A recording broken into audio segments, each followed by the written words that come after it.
My name is Johansson. I live and work in Berlin since 8 years, and this is my studio in Kreuzberg, and I've been here for around 7.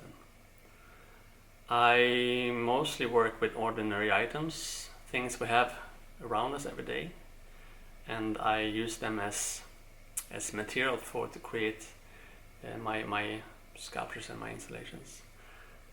I sometimes say that I play real-life Tetris because I use these items that I collect as building blocks to create different stories or small condensed worlds somehow. I usually collect things at second-hand stores and at flea markets because I like to use items that have lived a life before I find them, to find a selection of objects that have tracks and traces from other people who owned them before I found them. In many cases I start with, for example, a gap in architecture, or like maybe the volume within a chair that's asked for to be filled somehow, or that set a structure or a limitation for me to use as starting point for the work. From that I can then start to collect things both in terms of volume and color and texture, but also what kind of space this is, and what does this context require for me to finish the work. And of course, it's a give and take. The items I collect can also be part of bringing the work forward, but it's mostly, I search for this like a starting point that can give me direction of how to bring the work forward. But a lot of my practice is, of course, to collect material. And as you can see in my studio, I do have a never-ending growing collection of things. It's not that easy to know exactly what kind of things that I would need to successfully finish a work. And at some point I thought that maybe the more work I would create, the less collected materials I will have, but in fact it's more or less the other way around, because when I search things for new work, I always end up with more leftover material than I had from when I started. So there's this constant struggle to try to find a way to categorize and organize the things in my studio, and this so far it seems to be a battle that I'm about to lose. For many years I've been intrigued by finding doubles of things I already own at flea markets when I walk around looking for material.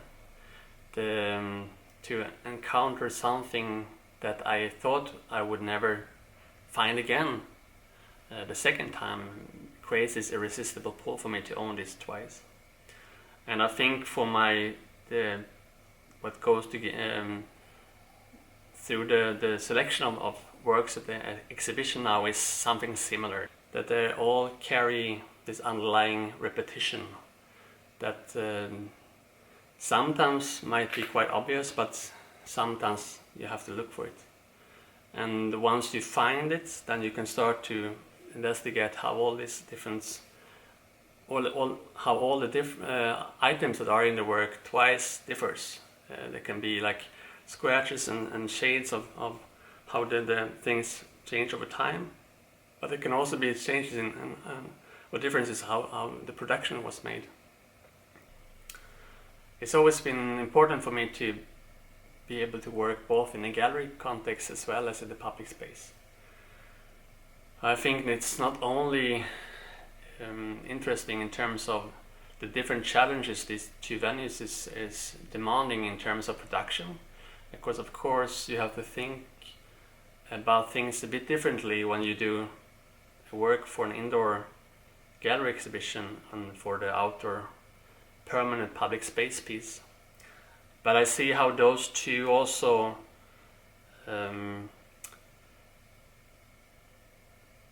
these two situations also feed each other. So sometimes I come up with an idea for gallery work that I end up to developing in the public space and vice versa. But I think the most important difference is how the viewer is meeting the work.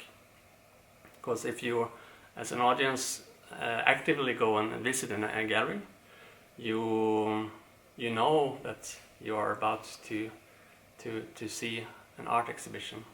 But in a public space, the art can more or less, or the experience can more or less just happen without you having anything to say about it. And I think that's a very powerful tool in a way, and also an important way to invite an audience that not necessarily have an active interest in contemporary art to be part of that discussion. The last year has been very challenging for me as for everyone else. But the biggest change for me has probably been that I used to travel a lot for work. I was always away more than I was home, producing works both elsewhere and traveling for work. But now this last 10 months I've been more or less grounded here in Berlin.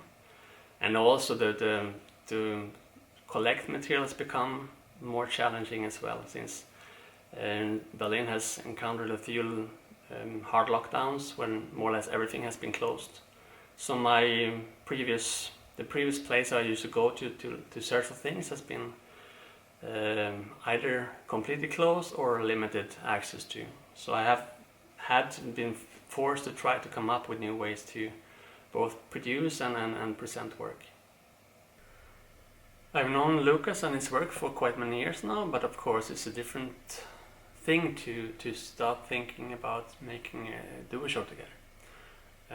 So when we first met in Berlin together with curator Mika Hanlala in the fall of 2019, this was when we still thought the show would happen in April last year, we started to discuss how we could see our work to interact. And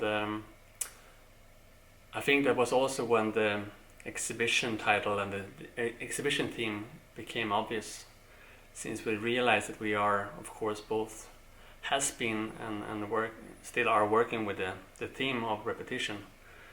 Lucas has probably been working with that longer than I have, but for now it's also become quite central in my practice. So we started to think about how we could find ways to make our two practices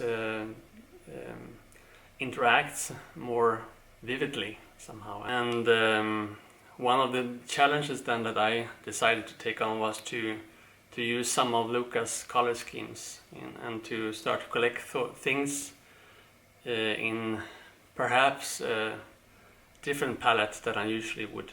And that's, for example, when the two ladders came up. And I think that was probably colors I would normally not have used otherwise. So for me that was a very interesting and important challenge to both to make this exhibition and also to develop my practice in general. So I think that even though, of course, there are an exhibition with two different artists and that work in very different medias and with our own personal approach, I hope that the audience can also feel invited to experience our similarities.